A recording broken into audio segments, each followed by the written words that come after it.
बहुत समय पहले की बात है। वृंदावन में श्री बांके बिहारी जी के मंदिर में रोज पुजारी जी बड़े भाव से सेवा करते थे। वे रोज बिहारी जी की आरती करते, भोग लगाते और उन्हें शयन कराते और रोज 4 लड्डू भगवान के बिस्तर के पास रख देते थे। उनका यह भाव था कि बिहारी जी को यदि रात में भूख लगेगी तो वे उठकर खा लेंगे। और जब वे सुबह मंदिर के पट खोलते थे तो भगवान के बिस्तर पर प्रसाद बिखरा मिलता था। इसी भाव से वे रोज ऐसा करते थे। एक दिन बिहारी जी को शयन कराने के बाद वे 4 लड्डू रखना भूल गए। उन्होंने पट बंद किए और चले गए। रात में करीब 1-2 बजे जिस दुकान से वे बूंदी के लड्डू आते थे, उन बाबा की दुकान खुली थी। वे घर जाने ही वाले थे, तभी एक छोटा सा बालक आया और बोला, बाबा मुझे बूंदी के लड्डू चाहिए। बाबा ने कहा, लाला लड्डू तो सारे खत्म हो गए, अब तो मैं दुकान बंद करने जा रहा हूँ।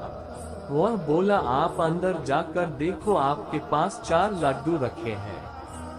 उसके हट करने पर बाबा ने अंदर जाकर देखा तो उन्हें 4 लड्डू मिल गए, क्योंकि वे आज मंदिर नहीं गए थे। बाबा ने कहा, पैसे दो। बालक ने कहा, मेरे पास पैसे तो नहीं है, और तुरंत अपने हाथ से सोने का कंगन उतारा और बाबा को देने लगे।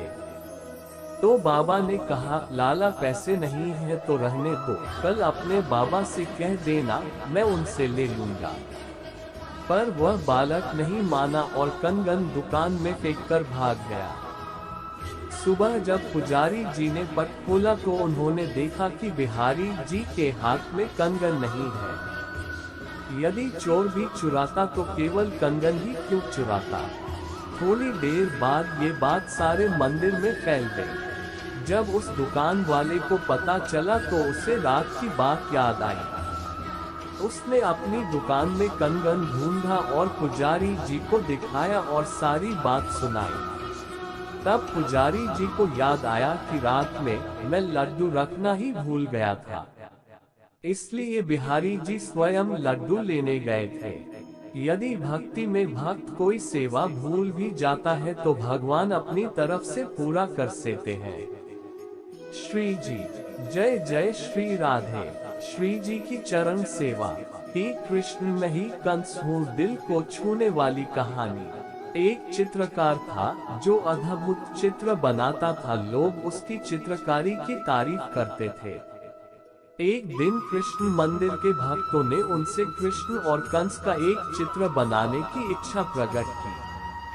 चित्रकार तैयार हो गया। आखिर भगवान का काम था, पर उसने कुछ शर्तें रखी।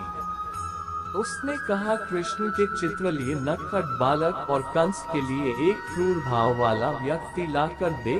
मुझे योग्य पात्र चाहिए, अगर वे मिल जाए तो मैं आसानी से चित्र बना दूंगा। भक्त एक सुंदर बालक ले आए। चित्रकार ने उस बालक को सामने रख बाल कृष्ण का एक सुंदर चित्र बनाया। अब बारी कंस की थी, पर क्रूर भाव वाले व्यक्ति को ढूंढना थोड़ा मुश्किल था। जो व्यक्ति कृष्ण मंदिर वालों को पसंद आता वो चित्रकार को पसंद नहीं आता, उसे वो भाव मिल नहीं रहे थे। वक्त गुजरता गया। आखिरकार थक हार कर सालों बाद वो अब जेल में चित्रकार को ले गए, जहां उम्र कैद काट रहे अपराधी थे। उन अपराधियों में से एक को चित्रकार ने पसंद किया और उसे सामने रखकर उसने कंस का चित्र बनाया। कृष्ण और कंस की वो तस्वीर आज सालों के बाद पूर्ण हुई। कृष्ण मंदिर के भक्त वो तस्वीरें देखकर मंत्रमुग्ध हो गए। उस अपराधी ने भी वह तस्वीरें देखने की इच्छा व्यक्त की। उस अपराधी ने जब वो तस्वीरें देखी तो वो फुट फुट कर रोने लगा। सभी ये देख अचंभित हो गए। चित्रकार ने उससे इसका कारण पूछा। तब वह अपराधी बोला, शायद आपने मुझे पहचाना नहीं, मैं वही बच्चा हूँ जिसे सालों पहले आपने बालकृष्ण के चित्र के लिए पसंद किया था। मेरे कुकर्मों से आज मैं कंस बन गया। इस तस्वीर में मैं ही कृष्ण, मैं ही कंस हूँ। हमारे कर्म ही हमें अच्छा और बुरा इंसान बनाते हैं।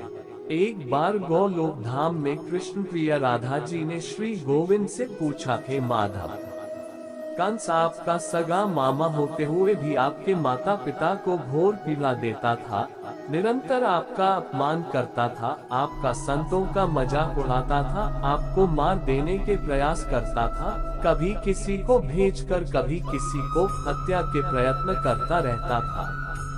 फिर भी उस महापापी के ऐसे कौन से पुण्य थे कि उससे आपके हाथों परम मोक्ष प्राप्त हुआ? मोहन ने मुस्कुराते हुए उत्तर दिया, राधे, कंस जो कुछ भी करता और सोचता था वह सब मेरे ही बारे में होता था। चाहे द्वेष, क्रोध या भय के कारण पर मेरा स्मरण उसे हर पल रहता था। जो व्यक्ति हर वक्त मेरा सुमिरन करेगा उसे मैं मोक्ष ही दूंगा, चाहे वो मेरा विरोधी ही क्यों न हो। इसलिए श्रीमद् भागवत के अंत में एक सबसे महत्वपूर्ण श्लोक आता है, नाम संकीर्तन यस्य सर्व पाप प्रनाशनम, प्रणामो दैक्षमना तम नमामि हरि परम।